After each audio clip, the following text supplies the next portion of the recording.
What's up, Spectrum? This is Yoni Zacks, your multimedia editor, and I'm with. Nick Tucker. And Nick Tucker just gave the first Equity Lab of the year and was really informative and really helpful. And Thank you. I think a lot of people learned a lot.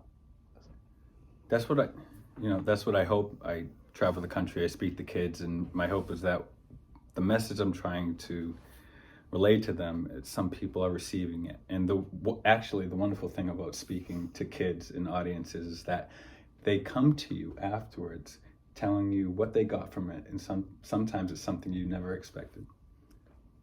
All right. So I guess one question I have is, why did you start speaking to kids? So there's two reasons. One, it was a gift of mine that was acknowledged from pretty much from high school on. So we usually lean into things we're good at. So I'm like, hey, I'm good at this. And then I learned you could do it for a living. And then I'm like, I have this story. And I like telling the story because people get something out of it. And I decided that I wanted to talk to mostly high school students and adolescents, because I think it's one of those pivotal times in your life where you're just trying to figure out where you fit in and what's going on with your body and what's going on with your emotions. And if I can just come in and plant a seed, I'm not going to change anyone's life right now, but if one day they wake up, they're like, oh man, I'm not processing my emotions in a healthy way, or I'm running from something, or I'm behaving in self-destructive ways, maybe they can stop and remember maybe something I said. I'm being hopeful here, and start to shift and head in a new direction. And have you heard from other people that it's worked in the past? People remember stuff you've said and it's helped? Well, I haven't been speaking that long, but that's the hope, is that the whole idea of giving is that you don't expect anything in return. So anytime I do hear from someone, even right after a talk, it's a gift, and it's refreshing, and it's reassuring that I'm doing something right. I have heard from friends from my childhood who said that they feel this way because of something I did when I was younger. And I'm like, oh. And you just think about yourself, think about it. And sometimes it's the smallest thing. I had a friend who reached out to me. He's like, I used to get picked on a lot in school, but you would always make sure I was picked for the basketball team, and you bring me on your team. And that meant a lot to me, because there was a time where I was suicidal, and I was like, oh man, all I had to do was pick you for the team, and you've taken that as being a pivotal moment in your life. I'm like, that's so small. And I think it's the small things we can all do. Now, I didn't get on my soapbox today and be like, be kind, be good, do right things, because you lose high school kids. But it is important to know that the small gestures do make differences in people's lives. So maybe a speech can too.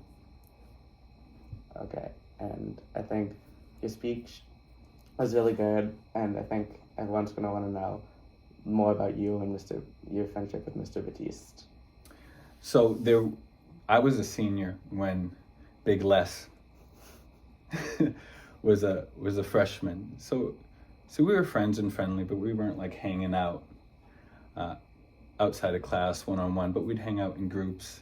And the Mr. Batiste now, I almost guarantee, was the Big Les I know from college. He just had a big personality. You could hear him down the hall. I hear sometimes that you can hear his booming voice several doors down.